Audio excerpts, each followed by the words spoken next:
جس گھر کی بنیاد رکھی گئی، جس گھر کا طواف اللہ نے جائز قرار دیا، وہ 10 محرم الحرام کو ہی کعبۃ اللہ کی تعمیر اللہ نے کروائی حضرت آدم کے ذریعے۔ کعبۃ اللہ تعمیر ہوا، اللہ دنیا کی ساری چیزوں کو 10 محرم الحرام کو اللہ نے کیا، اور حضرت آدم سے جو غلطی ہوئی اور حضرت آدم نے اللہ کے پاس توبہ کی اور اللہ نے حضرت آدم کی جو توبہ قبول کی، وہ 10 محرم الحرام کا ہی دن تھا جس دن اللہ نے حضرت آدم کو معافی عطا فرمائی۔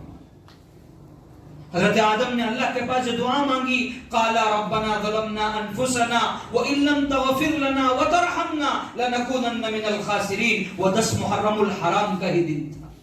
لیکن بڑے افسوس کے ساتھ، میری بات کو بالکل برا نہ مانے، میں حقیقت کہتا ہوں لیکن تھوڑی کڑوی رہتی ہے، اور حضرت حسین نے کربلا کے میدان سے امت کو جو حق کا پیغام دیا تھا، وحدانیت کا پیغام دیا تھا، اور وہاں کربلا کے میدان میں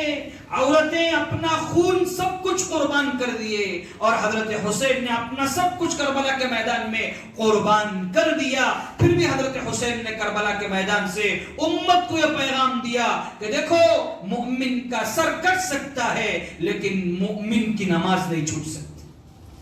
اور 10 محرم الحرام ابھی ہمارے سامنے سے گزری، جتنے لوگوں نے کہا کہ ہم حسین کے عاشق ہیں، حسین کے عاشق ہونے کا مطلب جو ہے وہ کالے کپڑے پہن کر، ہاتھوں میں پٹیاں باندھ کر، چاقو لے کر پھرنا، یہ حضرت حسین کا پیغام نہیں ہے۔ اگر حضرت حسین کا یہ پیغام ہوتا، انگارے بجا کر، ڈھول بجا کر، پٹاخے مار کر آپ دشمنان اسلام کو یہ بتانا چاہ رہے ہیں اور برادران وطن کو یہ بتانا چاہ رہے ہیں کہ دیکھو مسلمانیت یہ ہے۔ کاش ایسا ہوتا کہ آپ نماز پڑھ کر بتاتے کہ دیکھو اسلام یہ ہے، آپ قرآن پڑھ کر بتاتے کہ دیکھو اسلام یہ ہے، آپ ان کے پاس جو ہے نبی کی سنتوں کو زندہ کر کے بتاتے کہ دیکھو اسلام یہ ہے۔ لیکن یاد رکھیں، اگر آج وہ اسلام سے، ان کے دلوں میں اسلام سے محبت ہے، لیکن کہیں ان کے دلوں میں خدشہ پیدا ہوا کہ اسلام اس مذہب کا نام ہے کہ ہمیں اسلام میں نہیں جانا ہے، اس کے قصوروار میں اور آپ ہیں۔ ان کے دلوں میں کہیں اسلام سے محبت ہے، ان کے دلوں میں کہیں قرآن سے محبت ہے، ان کے دلوں میں کئی اذانوں سے محبت ہے۔ تبھی تو وقت دیکھنے کو مل رہا ہے کہ مسلمان اذان کے وقت گانے سنتا ہے اور غیر مسلم اذان کے وقت سر پہ ہاتھ رکھتا ہے نہیں رکھتا ہے۔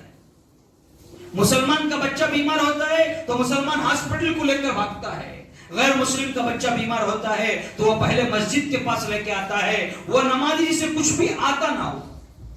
امام صاحب تو آخر میں آتی، مصلیاں پہلے جاتی، اسے کچھ بھی آتا نہ ہو، اس کا سورہ فاتحہ صحیح نہ ہو، پھر بھی وہ غیر مسلم کہتا ہے آپ نماز پڑھ کر آئے ہیں، آپ کی نماز میں وہ برکت ہے کہ آپ خدا کے سامنے سجدہ کر کے آئے ہیں، آپ میرے بچے کو پھونک دو، میرا بچہ اچھا ہو جائے۔ ان کے دلوں میں کہیں اسلام سے محبت ہے، لیکن اسلام کی غلط ترجمانی انہیں ہم نے پیش کی اور انہیں ہم نے بتایا کہ اسلام مسلح کا نام نہیں ہے، اسلام ٹوپی کا نام نہیں ہے، اسلام جھبے کا نام نہیں ہے، اسلام نام ہے تلوار کا نام، اسلام نام ہے آگ کا نام، اسلام نام ہے پٹاخے پھوڑنے کا نام۔ حضرت حسین نے کربلا کے میدان میں کسی ایک انسان کو ایک رائی کے دانے کے برابر تکلیف نہیں پہنچائی، لیکن آپ 10 محرم الحرام کو جو غلط حرکتیں کر رہے ہیں، اس لیے سارا اسلام بدنام ہو رہا ہے، سارا اسلام بدنام ہو رہا ہے۔ حضرت حسین نے کربلا کے میدان سے اسلام کو بچا کر آپ کے ہاتھوں کو سپرد کیا تھا، اور کل اگر قیامت کے حشر کے میدان میں حضرت حسین ہمارے پاس سوال کر لیں، میں نے 50 پر 2 آدمیوں کے قافلے کے ساتھ، میرے پاس آپشن تھا کانفرمنس کا،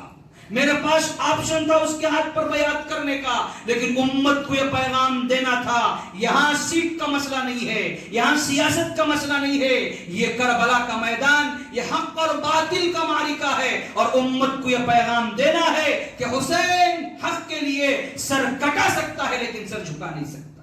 لیکن آپ کی حرکتوں سے مسلمان کا سر آج جھک رہا ہے، مسلمان آج سر جھکانے کے قابل ہو رہا ہے۔ ہماری حرکتیں ایسی ہے، ہمارے گھروں میں کھانا میسر نہیں ہے، ہمارے گھروں میں شربتیں میسر نہیں ہیں، اسلام کا گویا حدیث کا گویا، قرآن کا گویا، شریعت کا گویا، گویا آج ہماری ان حرکتوں سے ہم ان کی قبروں میں ان کو تکلیف پہنچا رہے ہیں۔